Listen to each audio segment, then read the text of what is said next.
I moved into the apartment on a rainy Thursday afternoon. It was a small unit on the third floor of an old building near the city's edge. The rent was unbelievably cheap. The landlord was quick to mention that the last tenant had left unexpectedly. No forwarding address, no explanation, just vanished one day and never returned. I thought it was strange, but I needed the space, and I wasn't about to start being picky. The apartment itself felt fine at first, a bit dusty maybe, but manageable. The layout was narrow and long with a single bedroom, a tiny kitchen, the living room that faced a window overlooking a parking lot. I spent the first evening cleaning, arranging furniture, and trying to make the place feel like home. It wasn't until the second night that things started to feel off. I woke up around 3 a.m. to a faint knocking sound. It wasn't coming from the door or the windows. It was inside the apartment. I sat up in bed, heart pounding, and listened. The sound stopped. I checked every room. Nothing was out of place. I went back to sleep, convincing myself it was just the plumbing or an old pipe. The next night, it happened again. This time it was louder, rhythmic, like knuckles tapping gently on wood. I followed the sound and realized it was coming from the hallway closet just outside the bathroom.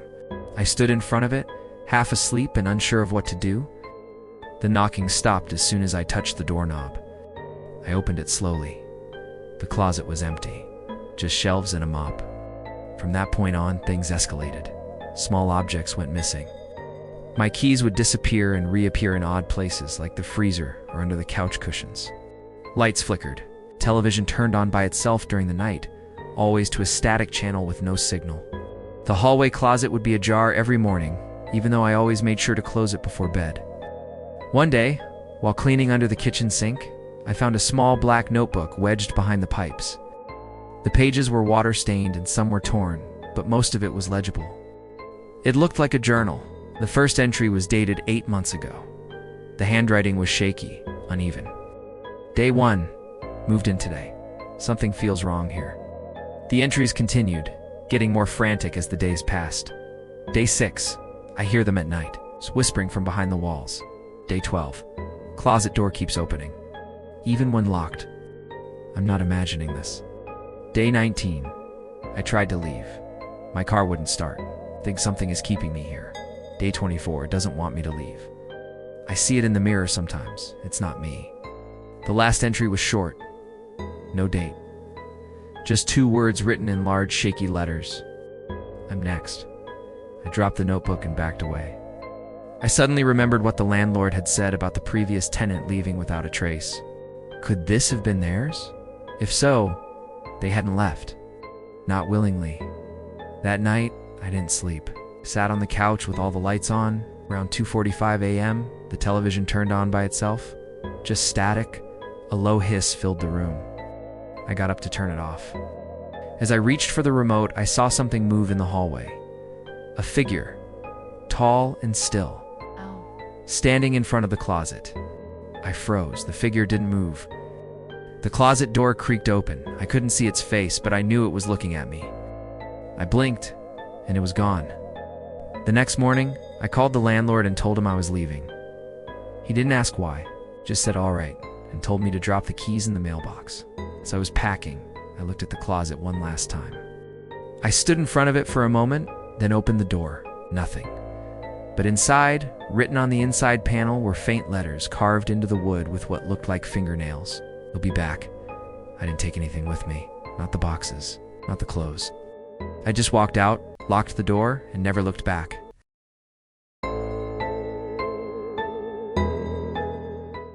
I started working the night shift at a 24-hour convenience store last month. The pay was low, but the job was simple. Keep the place clean, restock shelves, run the register. From 10 p.m. to 6 a.m., it was mostly just me and the humming of fluorescent lights. My manager told me to never fall asleep, no matter how quiet it got. That was rule number 1. Rule number 2 was stranger. He said I should never rewind or pause the security footage during my shift. I laughed when he said it, thought it was some weird joke. He didn't smile. My first few nights were uneventful. A few drunk customers, a delivery driver or two. Occasionally a strange man in a trench coat who never bought anything. He just stood in the candy aisle and left without a word. Around my 5th night, I noticed something strange on the monitors. It was around 2:43 a.m. A flicker. For less than a second, all 5 cameras cut to static, then came back. No one else noticed, but I rewound the feed out of curiosity. At first, everything looked normal, but then I saw it. In the brief moment before the static, there was someone standing behind me at the counter. A tall figure, barefoot, wearing what looked like a hospital gown. Head down, long hair hanging over the face, but I hadn't seen anyone. I had been alone. I paused the footage. Looked behind me, empty. I fast-forwarded. It's at 2:43 and 27 seconds.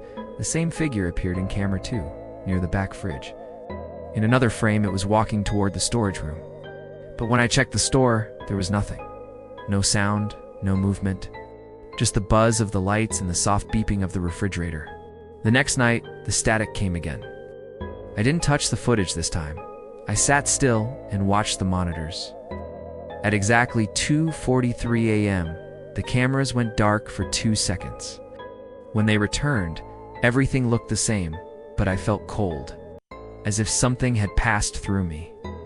A few minutes later, I noticed that one of the candy shelves had fallen over. No one had touched it. I started keeping my phone camera pointed at the screen during those hours. I recorded everything. The flickers, the changes. One time the figure appeared in front of the microwave burritos. The next night it was standing in the cleaning aisle, head tilted as if watching me. I showed the recordings to my manager the next morning. He didn't even look at them. Told me I had broken rule number 2 and that I should consider quitting if I wanted peace of mind. Then he handed me a VHS tape and said I should watch it, alone, but only after sunrise. That morning, I waited until 7 a.m., locked the door to my apartment, closed the curtains, and put the tape in my old player. The footage was grainy, showed the same store, same layout, but years older. The timestamp said 1997. At first, nothing happened. Then, around 2:43 a.m., the camera view jumped. A woman behind the register turned her head slowly. She looked confused, then terrified. The light started to flicker. Something moved in the reflection of the freezer doors. A shadow with long arms and jerky movements.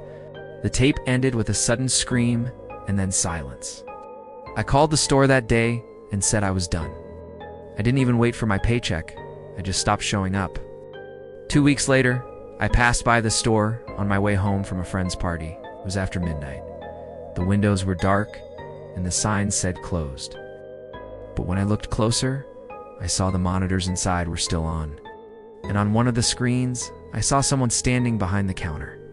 It wasn't the new cashier. They weren't wearing shoes. Thank you so much for watching. If you liked the video, please give it a thumbs up. Subscribe to the channel, and turn on the notification bell for more creepy stories every week.